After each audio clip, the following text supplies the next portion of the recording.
Hello दोस्तों, मैं फिर लेकर आई हूँ एक नई कहानी में आगे बढ़ने से पहले आप लोग प्लीज मेरे चैनल को सब्सक्राइब करें, लाइक करें, शेयर करें, कमेंट करें। ऐसी ही और कहानियों के लिए बेल आइकन को प्रेस करें।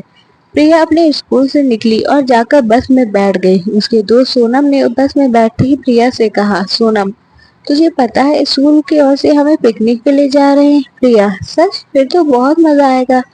कहाँ ले जा रहे हैं सोनम? वो पता नहीं, लेकिन वो पहाड़ी में झील के किनारे ले जाने की बात कह रहे थे। प्रिया, सच में मजा आ जाएगा।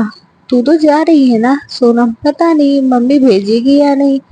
प्रिया, चल देखते हैं। मैं तो पापा से जिद करके उन्हें मना लूंगी, फिर मम्मी भी मान जाएगी। प्रिया अपने घर आ जाती है, वो अपने पापा से बात करती है। पापा उसे भेजने के लिए तैयार हो जाते हैं। अगले दिन दोनों दोस्त मिलते हैं। प्रिया और सोनम दोनों बहुत खुश होते हैं क्योंकि उनके मम्मी पापा मान जाते हैं। शनिवार के दिन स्कूल वाले बच्चों को एक पहाड़ की गहराई में बनी झील के पास ले जाते हैं। स्कूल के टीचर बच्चों को समझाते हैं। टीचर, बच्चों देखो ये झील गहरी है, इसके किनारे पर बैठकर खेलने, आगे पानी में नहीं जाना। सभी बच्चे झील के पास बैठकर खेलने लगते हैं। तभी प्रिया देखती है कि उनकी बोतल में पानी खत्म हो गया है। प्रिया, सोनम मेरी बोतल में पानी खत्म हो गया, चल झील से भर लेते हैं। सोनम, पागल है क्या? टीचर ने देख लिया तो बहुत डांट पड़ेगी। यह सुनकर प्रिया अकेले बोतल लेकर पानी भरने चल देती है। सोनम प्रिया का ध्यान रखती है कहीं वो पानी में ना चली जाए। प्रिया इसी झील में बोतल में पानी में भर लेती है। वह जैसे ही पानी पीने लगती है, बोतल में से आवाज आती है, मुझे मत मारो, मुझे मत मारो। प्रिया डर जाती है, वह बोतल को फेंक देती है। तब बोतल से आवाज आनी बंद हो जाती है। प्रिया बोतल को फिर से उठाकर देखती है, उसमें एक छोटी सी सुनहरी मछली तैर रही होती है। प्रिया सोचती है कि यह मछली कैसे बोल सकती है। तभी वह मछली बोलने लगती है, मुझे मत मारो। प्रिया, लेकिन तुम कौन है और हमारी तरह कैसे बोल सकती हो? मछली, मैं रानी मछली की बेटी हूँ। हम लोग पाताल लोक में रहते हैं। मैं छिपकर बिना बताए घूमने आई थी। यहाँ कोई मुझे खा ना जाए इसलिए मैं किनारे पर बैठ गई। रात खाने होने का इंतजार कर रही थी, तभी तुमने पानी भरा और मैं पानी के संग यहाँ आ गई। प्रिया, लेकिन तुम हमारी भाषा कैसे बोल सकती हो? मछली, तुम्हारी तरह हमारा भी पूरा संसार है। हम सब पताल में रहते हैं। मेरी माँ सोना मछली सब मछलियों की रानी है, लेकिन यहाँ के बड़े जानवर हमें खा जाते हैं, इसलिए हम नीचे रहते हैं।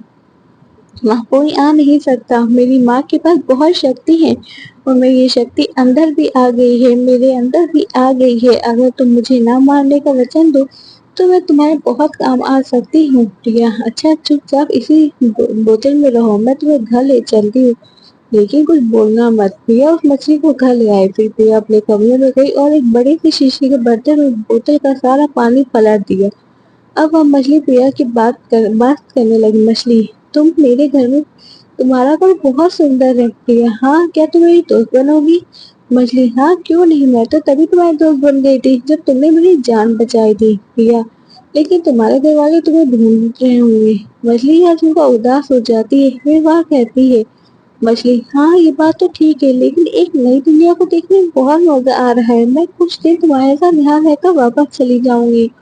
अगले दिन प्रिया ने एक दूसरी बोतल मछली को डाल दिया और बैग से छिपकर स्कूल में ले गई। स्कूल में प्रिया पढ़ रही थी। प्रिया की सारी बातें सोना मछली सुन रही थी।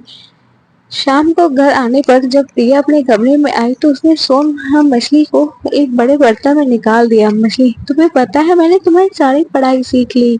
प्रिया, अच्छा ये तो बहुत अच्छी बात है, लेकिन तुम क्या करोगी? मछली, कल तुम्हारा पेपर है ना, वो मुझे पानी की बोतल प्रिया मछली चलना साथ ले गई। जैसे ही प्रिया को प्रश्न पत्र मिला, प्रिया ने देखा कुछ ही देर में अपने आप सारे उत्तर कॉपी में लिख गए, वो भी प्रिया की राइटिंग में। यह देखकर प्रिया बहुत खुश हुई। उसने मछली की मदद से सारे पेपर बहुत अच्छे से दिए। जब रिजल्ट आया तो प्रिया क्लास में फर्स्ट आई थी। प्रिया ने सोना मछली को धन्यवाद दिया। एक दिन प्रिया के पापा अचानक प्रिया के कमरे में आ गए। उन्होंने किसी के बोलने की आवाज सुनी। पापा, बेटा किससे बात कर रही थी? प्रिया, कुछ नहीं पापा, लेकिन पापा के डांटने प्रिया ने सब सच बता दिया। पापा, बेटा ये गलत बात है, गलत तरीके से किसी भी चीज को हासिल करना सही नहीं। आज ये मछली तुम्हारे पास है तो तुम फर्स्ट आ गई, लेकिन कल जब यह नहीं होगी तो क्या करोगी? मछली, मैं हमेशा प्रिया के साथ रहूंगी। पापा, नहीं, तुम नहीं रह सकती, किसी को पता लग गया तो तुम्हें मार देंगे। इससे अच्छा है प्रिया तुम इसे उसी झील में छोड़ आओ। यह सुनकर प्रिया रोने लगती है, लेकिन पापा की जिद के कारण वह मान जाती है। अगले में प्रिया ने सोना मछली को एक बोतल में डाल दिया और पापा के साथ उसी झील की ओर चल दी। प्रिया, सोना मछली, तुम्हें कोई खा गया तो क्या होगा? मछली, तुम मुझे यही किनारे पर छोड़ दो। प्रिया रोने लगी। तब उसके पापा ने कहा, पापा, सोना मछली, तुम इसी बोतल में रहो, हम रात तक यहीं रहेंगे। जब तुम्हारे माता पिता तुम्हें लेने आएंगे तभी हम जाएंगे। रात को तक जब वह इंतजार करते रहे लेकिन कोई नहीं आया। काफी समय बीत जाने पर सोना मछली ने कहा, तुम मुझे झील के पानी में छोड़ दो, मैं पानी में आवाज दूंगी तो वो सुन लेंगे। झील के पानी में छोड़ती ही सोना मछली ने अपनी आवाज से घर वालों को पुकारा।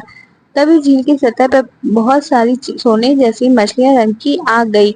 सोना मछली उसके साथ जाने लगी। तभी उसने सबको प्रिया के बारे में बताया। रानी मछली ने प्रिया से कहा, रानी मछली, तुमने मेरी बेटी की जान बचाई, हम सदा तुम्हारा उपकार मानेंगे। तो जब भी तुम्हें हमारी जरूरत हो तो इस झील पर आकर सोना मछली कहकर पुकारना, हम आ जाएंगे।